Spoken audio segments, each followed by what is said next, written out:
Hi guys, and welcome back to Niall with Niall and Thomas. Hello. And it is another fantastic episode of Niall Reality. We are looking at the Flemish show De Mol. If you have not been watching this show, you're missing out.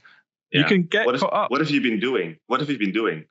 Like, you haven't been watching that. So empty. You can get caught up. We're only on episode 4, so you can get caught up. If you don't know how to watch it, just give us a shout. We'll help you out. Well, I'll help you out. Thomas just watches it live on TV because he can. Yeah.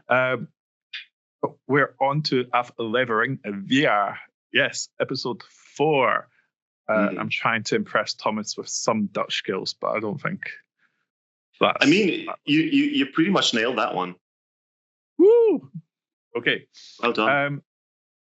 So, we as always start the episode with a little bit of flashback. Now, I noticed something in the flashback, and I've actually, for the first time, written something down from a flashback. Okay. Now, this comes back to me being really suspicious of Michelle. But there's just a bit where she says, "That's why I'd not let the mole coffer. I would not have let the mole coffer through," and I'm like, but I bet you're happy that the mole coffers through because you're the mole. I'm just like constantly everything she says, I'm like, that's the sort of thing the mole would say. That doesn't say anything at all to me, but but we start off outside. Pedro gives Hilda a bit of a massage. And then we are looking for 2 dancers. Yes. And 6 people to roll their sleeves up. I think that's the clue, isn't it? Like, it doesn't say what they're doing. It's just 2 people on their feet and 6 people with their sleeves up. Yeah, exactly. Yeah.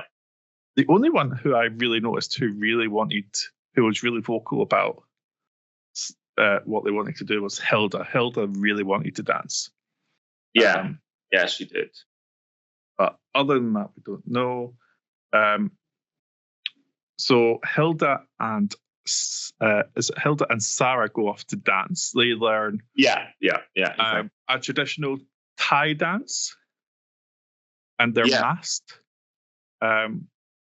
So we see a few clips of them learning that, but the main task at this point is with the 6 others, and they have to compete against the Thai rowing team to win a riverboat race. Yeah. Who comes up with this stuff? Because that is hilarious. Yeah, that was funny.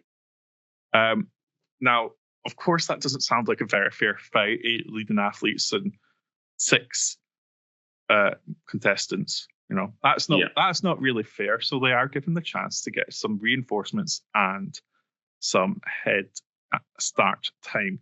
So let's look at the boys, because the boys, Pedro, Alexa, and Nimrod, go to try and get some extra time or a head start by the rhythm.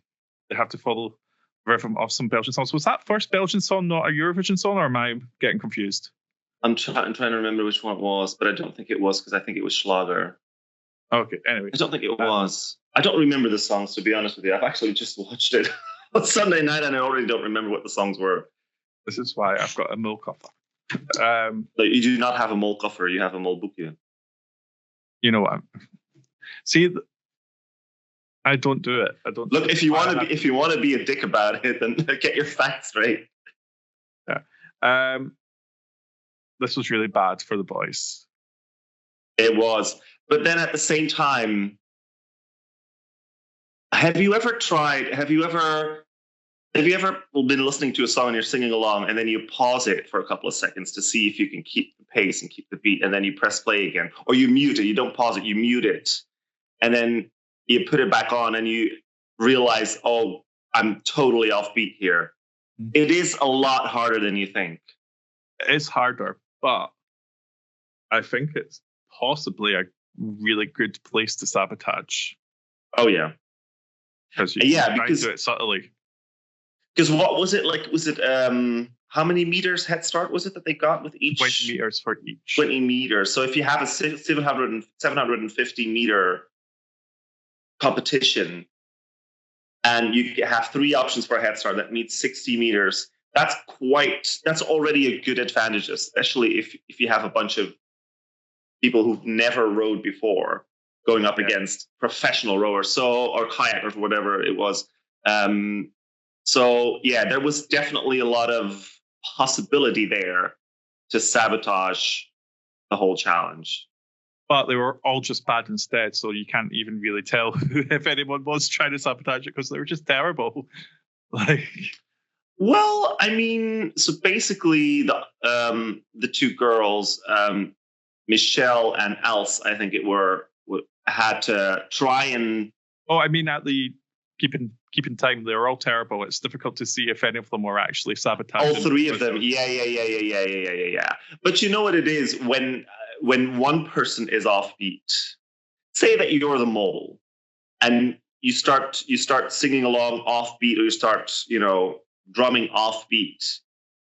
It is almost impossible for the other person to not follow your lead if that's what the other person is doing. You know what I mean? Like, yeah. If you start hitting a beat, we've just done a clap test to see if we were in sync in another program trying to record.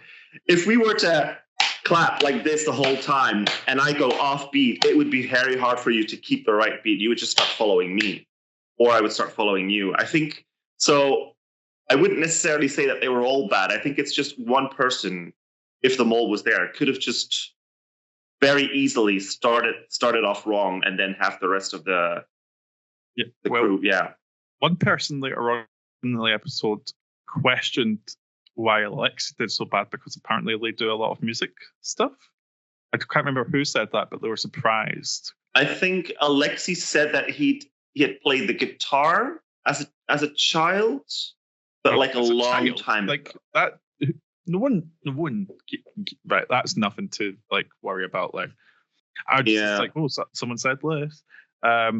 Yeah, because actually, Nimrod had actually said that for about 4 years or so he'd done like music school, like some sort of like musical education. So that seems more suspicious, that you would do 4 years of that and then not be able to hold the rhythm. Yeah, tough. Anyway, the other side challenge was Els and Michelle. They had 8 people come in. They got to choose 4 of them to row with them. 4 of them were rowers. Yeah. 4 of them were not. But here's the catch: they could only speak Thai. Yeah. And the only way they could translate it is by remembering what they said, running across a bridge, and repeating it to Google Translate. This was hilarious. I don't know. So much fun. Like, again, who is coming up with this level of genius? Like, it's bad enough to like try and get them to like use Google Translate and like try and speak Thai, but to then get them to have to run across a bridge first. Yeah, because I mean that's brilliant. That's brilliant writing right there. What I thought was hilarious is that none of those Thai people did any effort to try and speak slower, to try and help them to remember the words. And I thought, but even if they do speak slower, the sounds that they make, the language is so different to our language, like both yours and mine. Like it sounds nothing alike. There's not a single word in that language that would help you, or that you would be like, oh, well, that sounds a little bit like this, so it must mean that. Nothing whatsoever. And they just were like, like talking really fast, and it was like, okay, we've got to remember all of this now. I think my approach would have probably been trying to remember key words, or in this case, key sounds that were easy to remember, and just use those words and see what you come up with, instead of trying to remember the whole sentence. I don't know. But we know it when I'm trying to learn Dutch. Obviously, I know that sometimes words are in a really weird fucking order with Dutch. Like, I'm like, huh? Like, I can get to the words, but the order just really confuses me. But you can still easily make out words, both in English and in Dutch. You can still easily make out words. Whereas with Thai, for me, that just sounds like a bunch of sounds stuck together. I can't, when they speak, I can't really take out a word and be like, oh, that must, even though if I don't know what it means, that must be a word. Like I wouldn't know where to cut the sentence in half and be like, this is a word, this is a word. And I don't even think their language works that way anyway, because I feel, yeah, it's a tricky challenge anyway. So I was quite surprised that they did pretty well, because they did manage to pick 3 out of the 4 actual rowers. And the one that they got wrong, they were between 2. Yeah. What do we think of the fact that they went for the one who had said something that they had... The only words they had really got was, I have never. So they only really got, like, I've never. And rowing. Was that what the she one? What she said was, I have never seen a rowing boat. Yeah. But is that the one that they sort of like was mistranslated into, I have never been bad? Was that the one? There was one that they didn't actually say, I have never been bad, but they mistranslated it, and it came out to, I have never been bad. I can sort of see the confusion, but I did feel like between the 2 that they were in doubt about, one of them did not look at all like she'd ever been on a boat. And the other one did look quite... Like, the only logical thing to do, in my opinion, when you have a woman that's very skinny and that you have you're highly doubting about what she actually said, and then you have this guy next to her who looks really strong and buff, at least he would have more muscle power and more stamina, I think, to be able to row. So that would have been the logical choice if you're in doubt. And then they still went with her, and that was Michelle. That was Michelle pushing. And because Els said, this guy looks stronger, and I was like, oh, we can't do that. Yeah, she was like, oh, it's not about strength. It's about it's about technique, which I probably think it is. Part of rowing is definitely technique and getting the right, but you need muscle power for that as well. I mean, did you see the 3 actual rowers that they picked? They looked quite strong, physically strong. So that was a bit of a weird choice from Michelle. Yeah. Or was it a very clever choice for Mo? Yeah. Anyway, we get to the race. They've got a joker, so they could have won €4,000, but they used the joker twice, which meant that one of the rowers in the other boat got stopped rowing. Yeah. So they used that twice, went down to €2,000. They won, and they immediately capsized. They're immediately in the water. Which is actually funny, because I think my favorite moment of that was Pedro was just tugging into Michelle, so he's just like, oh. And sort of him and gravity and bringing Michelle with him. But that was... I also loved Al's like landing in the water from the highest point. She was obviously sitting on somewhat of a bench on that boat. She wasn't actually rowing because there was a person too much. Yeah. And she falls in the water from the highest position, and she's the first one to come up and be like, is everybody okay? I thought that was so wholesome. Yeah. Oh, yeah. She was lovely. Or she is lovely. That wasn't a spoiler. Obviously, if you're watching this, you know what's happening. The masked dancer section. I've got to say, in some of the rehearsal clips we saw, Hilda looked like a disorientated giraffe.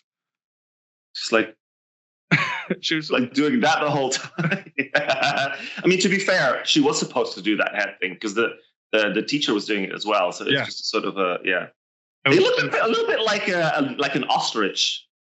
Oh, okay. Maybe hearing a noise and being like.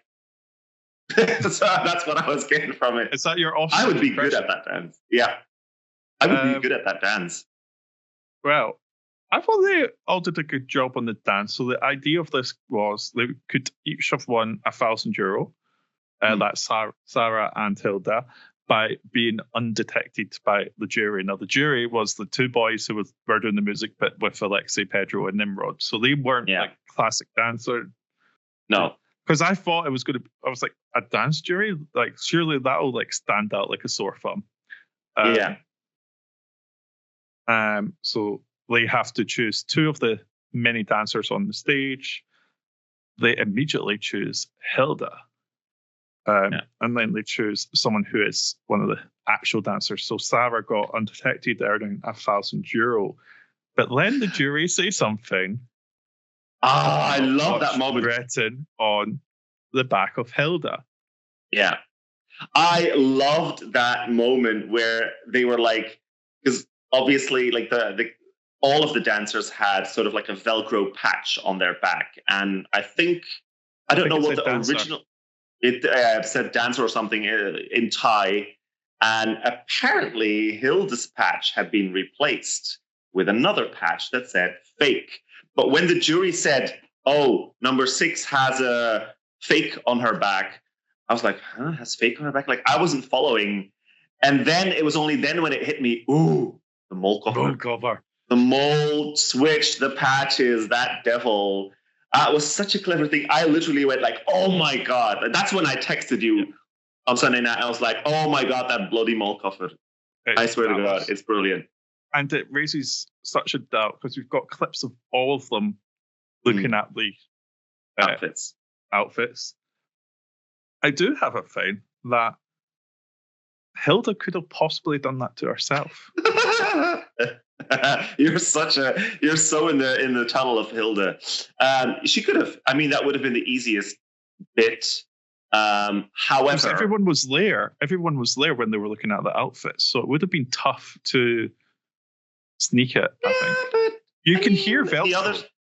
Yeah, but there was a lot of noise in the room. There was music, and then they were all chatting with each other whilst they were looking at the clothes. And I did see in the footage that all of them seemed to be looking at them separately. It wasn't like they were like a group of contestants all surrounding those 2 jackets. Like some of them were sitting on a bench talking, and then you saw one of them at a time looking at the pack. I mean, I feel like the thing is, and this is why I'm less...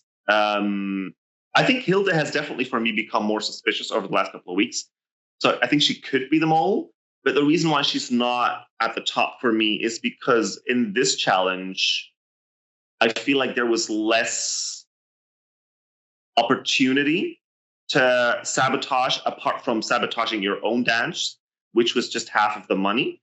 And there was also a lot more money to earn in the rowing challenge. So I feel like as a mole, you probably would have been happier to be in that challenge, knowing that you were going to go and watch the dancers anyway, and you would still have a shot then to sabotage something. So for me, I get what you're saying, but I could be a bit of misdirection, though, couldn't it?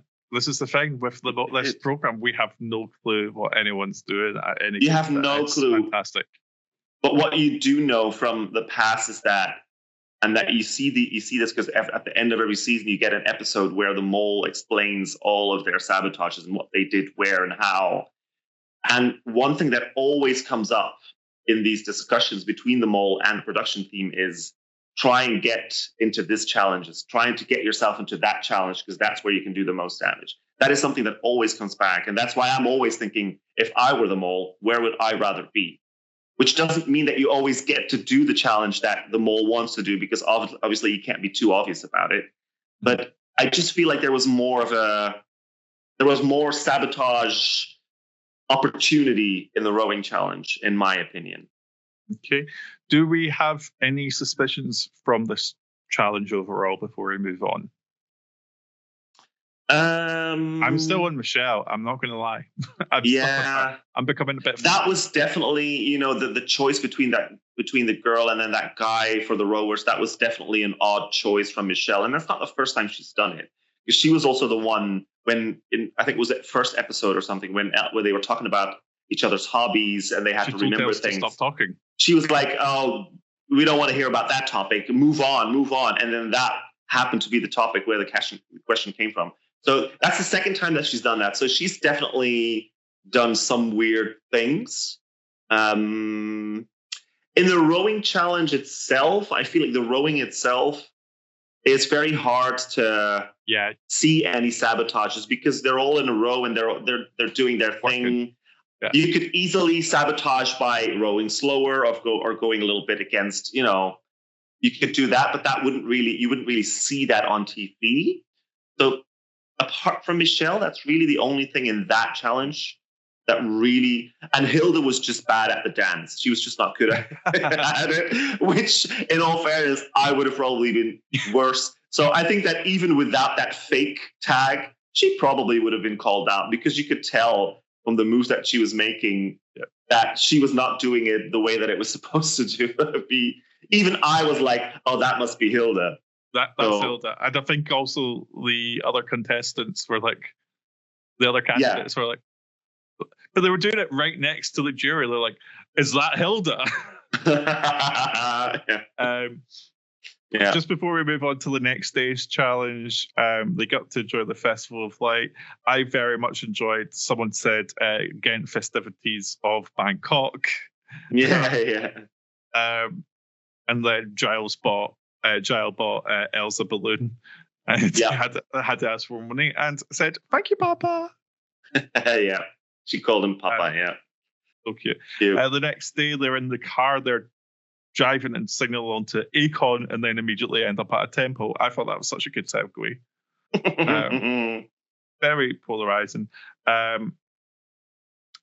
We have to sacrifice someone to be a treasure keeper in the next episode. So there's 7. There's 7, and 1 needs to leave. So Pedro volunteers himself because he says, I've sort of gotten to do every challenge since the beginning. Which, slightly, maybe. But was this a clever thing? Because he gets sent away with an exemption. Yeah, very telling. The first exemption of the game. Actually, this is why Pedro is still very much at the top of my list. I feel like he's so clever in what role he plays in these challenges. I'm not talking about contestants versus mole. I'm talking about what part of the challenge do I want to do. He's so clever at that. I feel like in some of the challenge, he's very adamant of being like the first to put his hand in the air and be like, oh, I'll do that. And then in other challenges, and it's always the challenges where I feel like the mole wants to be somewhere else, those are the challenges where he's sort of like, I'm going to let everyone else decide, and then I'm going to take the last spot left. So when he did that and said, oh, I want to sacrifice myself, I was like, you bastard. Of course you do. Like, because obviously the mole would know that there is an exemption card given to that one person. Obviously, that doesn't mean that that person is going to be able to keep it, as we will explain later on. But I just felt like it's, again, so clever of him. So he's either a very, very, very strong player or he's the mole. But that's the tunnel I'm in. Yeah, it's funny how you get obsessed because this next challenge, we have to capture balloons on a big pokey hat. They're all different colors, and then the other jewels are having to recognize different cities. How long it takes them depends on how long it takes them to get the correct city, and if they get the wrong city, they get 0. So Michelle and Nimrod here, what was going on? They got basically nearly everyone. They were bad. Yeah. Like for New York, they said Egypt. I thought, like, I don't know, like, I'm pretty good with like capitals and, you know, what's the capital of this country, learn that. I'm not very good at recognizing like aerial pictures of cities. Like, I would not have guessed all of those, except when you zoom in enough and see some landmarks. But that one from New York, I was like, well, that's obviously Manhattan. You can clearly see Manhattan. You can see the Hudson River. I was like, you don't have to know any geography to know that Manhattan is an island. And that one just seemed really, although I will tell you, I was very impressed with myself that I immediately recognized Barcelona. Well done. I was so impressed with Barcelona has this really funny thing where their buildings are all in sort of like square little blocks. It's sort of like a block, all next to each other. And sort of like New York, sort of like these sort of like cross streets. And then they have one really long diagonal road that goes right across it, which I saw once on a map when I was in Barcelona. I thought, that's funny. Like, why would you have that one road diagonal? And I immediately recognized it. I was like, I'm so impressed with myself that I knew that. Amazing. Well, You're not that impressed. No, I'm impressed, but all I'm saying is, thank God, like, at least got Paris. Like, yeah. If they hadn't got Paris, I'd have been like, something really fishy is happening here. Yeah. I mean, they didn't get Brussels. And they live in Belgium, all of them. So they didn't get Brussels. But this was a fun challenge. I found the best bit of this challenge was them like having to grab the other person's head and just like try maneuver the head. I'm like, yeah. It gave a few camera shots that were a little bit dodge. They were funny. After each round, so the first round they get €300. They get the chance to pop the golden balloon, and the pair that pop the golden balloon get to go to Pedro and try and get his exemption. Yeah. Hilda straight away says that she was tempted to do it. After the first, and I'm like, why? In a couple of episodes ago, you found out that you did very well on the quiz. You can't be that worried about an exemption for €300. But here's the thing. Does she really know that she did well on the quiz? All she knows is that at that point, I think it was still all candidates. There were still 10 of them at that point because no one had been eliminated. All she knew at that point was the mole had €1,000. She had 800, which means there was one person above her and 7 people below her. That's all she knows. She doesn't know how well she did on the test. All of those 7 other contestants could have gotten 1 out of 20, and she could have gotten 2 out of 20, and then still would have meant that she was doing better than the others. I don't really think that gives you that much information. So in that sense, I would also still want to be going for that exemption, although they didn't actually get the possibility to take away the exemption. For themselves, they were able to take it away from Pedro, and then they would get pass questions for themselves. I think. I thought they got the exemption as well.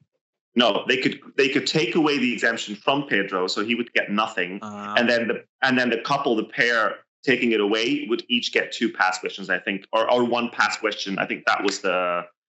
I see. I thought they were getting the exemption and the pass question. Okay. No. This is where watching a translated version is not always. Doesn't always give you the full picture. Michelle and Nimrod at the end of their round are very planning. They're like, we've won €700. We are going to burst this balloon, and they are like talking about how they're going to do it. So suspicious, and I'm sort of like, this is how much of a tunnel vision I'm in. I've written, is Nimrod being taken in by her? Like, is he being convinced that she is genuine? But like, and she's like using him as a little like. But it was a little bit like sneaky what they were trying to do. Yeah, to be honest, I didn't really understand why they tried to make such an elaborate plan to pop a balloon. And then you were just lying about a balloon. There's no reason to plan that shit. You just stand in front of the balloon, you get ready, and you make sure you're the fastest one. There is no planning. So they were planning. I think the biggest plan was, we're going to lie about it. We're going to pretend like we're not going to do anything. Nimrod was really good liar. Really. He is a great liar, as he proved in one of the previous episodes, the one with the balls. I keep saying the balls. It sounds so double, but you know what I mean. Yeah. But Els, I think Els sees Michelle begin to move, and I think she just moves quicker, because I still think Michelle was started to move before the countdown even really started. So I think Els and Sarah noticed that, so they both went, fuck that, you're not getting it. But Els, I think, was also closer. Els and Sarah were closer to the balloon. You could tell from, because the camera is pointed right on the balloon, and you see Michelle and Nimrod here, you see Hilda and Alexi here, and you see Els and Sarah there. And you could clearly see that they were a little bit closer. So I think that probably gave them a bit of an advantage as well. And I think where Michelle was trying to, because she was like, I'm going to put 1 foot forward and I'm going to get really, get ready to run. And then the other team was like, don't put your feet together, because they were onto her at that point. Yeah. They were like, put your feet together. You're getting yourself ready to run when you've just said that you don't want to run. So they were already suspicious. And I could sort of like sense Els being like, fuck this shit, you ain't getting fit first. And I think she just probably just scooped a little bit forward and noticed. She was definitely closer. Yeah. So Els and Sarah get to go along to the treasure keeper, Pedro. He's got 3 treasure chests in front of him. He has put his exemption in one of them, and they get 2 chances to try and find it. So they ask Pedro, and he lies. Of course, they lies. The reverse psychology. Shocker. The reverse psychology, and this is amazing because they're talking about but he knows about reverse psychology, so maybe he'll tell us to do that. So we think, we won't do that, so that we do that, and then it just was so circular. This train of thought. They were reversing the reverse psychology. That's what they were basically doing. They were like, but what if it was this whole friends thing where it's like, oh, they know we know. It's like it's just this is endless. Just open a box. I probably would have just been like, you know what? I'm just going to open 2 boxes just randomly, but just be like, I wouldn't have even asked anything because you don't know who to trust anyway. I would just been like left and middle. You open might have that a better chance. I think so. I've got to say, the way that Pedro was sitting in that area, he looked like a king. He looked like he was living his best life. He's just like, like leaning back like this. He's like, bring me more grapes, peasant. He was enjoying himself for sure. He was definitely enjoying himself. But he got his exemption, so he doesn't need to take the quiz. We'll then see everyone else taking the quiz. And sadly, Els, our poor, lovely, cheerful, beautiful Els, we love you. Yeah. Or I do anyway. I knew it wasn't her. I knew you said in the last episode that you thought it could be. I just felt like she was very much under the radar, which is always a good position to be in as a mole. Yeah. Senna was under the radar last year for a long time with most of the public and with the contestants. So it's not that she really did a lot of suspicious things. It's just the fact that she didn't do anything that made me suspicious of her a little bit. But I didn't have her high up in I still had, Pedro, Hilda, Michelle, Nimrod above her. So, but yeah, sad. She's gone. I thought she was a really, really, really fun personality. And I think it'll be a worse group without her. That's my opinion. Okay, so that sort of and her hug with Gio just looked so. Yeah. I know Gio looks like he gives the best hugs anyway, but I especially love the fact that he had to bend down completely to be able to hug her. She's so small. She is our short queen. Okay, that is episode Vier. Aflevering Vier, even. Any thoughts, any suspicions, anyone you're looking at more so, or is it all still Pedro with a little bit of Hilda and... I'm on 4 people, and Pedro has been at the top of the list for a while now. Nimrod, after the last episode, or the previous episode, had gone up to 2nd place. Now he's sort of gone down a little bit. So I'm now at I would say Pedro, Michelle, Hilda, Nimrod, and then Alexi and Sarah. And now I'm going to get into that same feeling with Sarah that I was with Els, where it's like I'm so not talking about her and thinking about her. I think the only thing we've really said about Sarah is that she didn't. How did she not cry when she was listen to that message from her family? Yeah, she can definitely lie.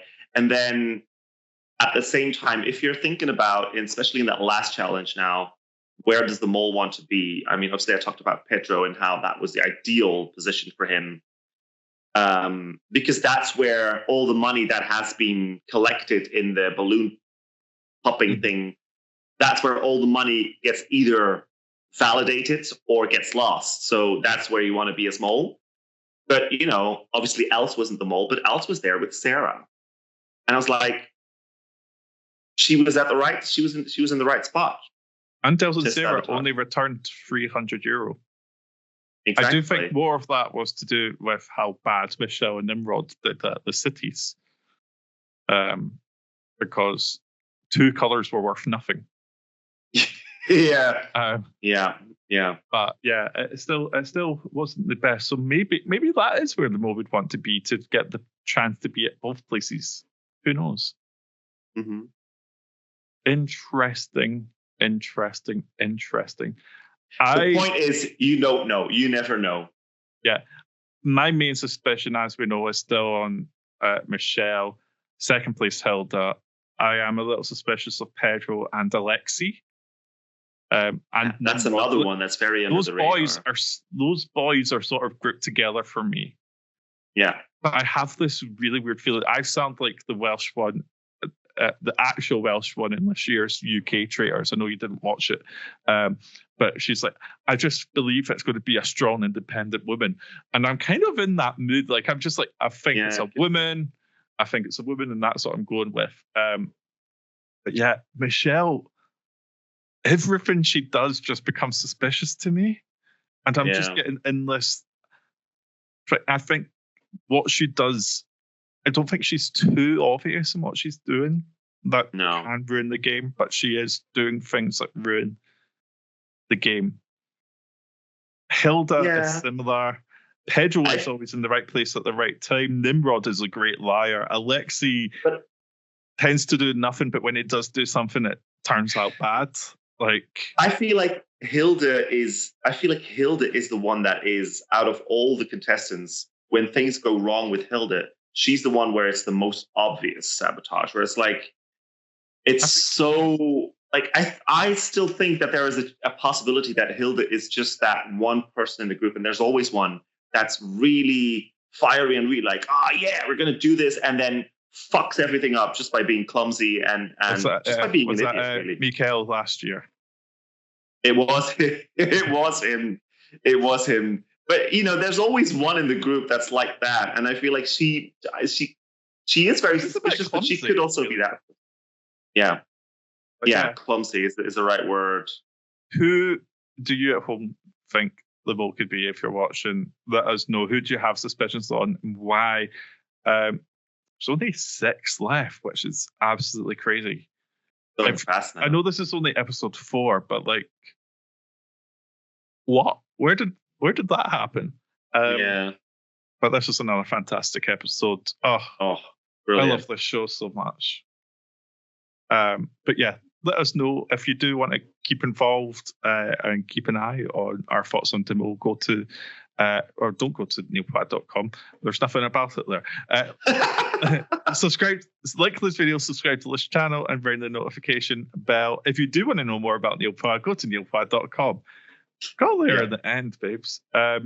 And we'll see you for Aflevering 5. 5? I can't pronounce it right. 5. Yeah, perfect. Yeah. Okay. Goodbye. Bye.